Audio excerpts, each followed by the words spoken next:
బలపరిచేది నీవే, బాధించిన స్వస్థపరిచేది నీవే.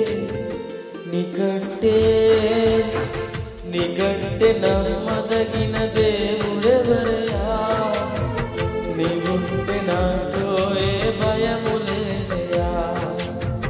నీకంటే నమ్మదగిన దేవుడెవరయ్యా? నీవుంటే నాతో ఏ భయము లేదయ్యా.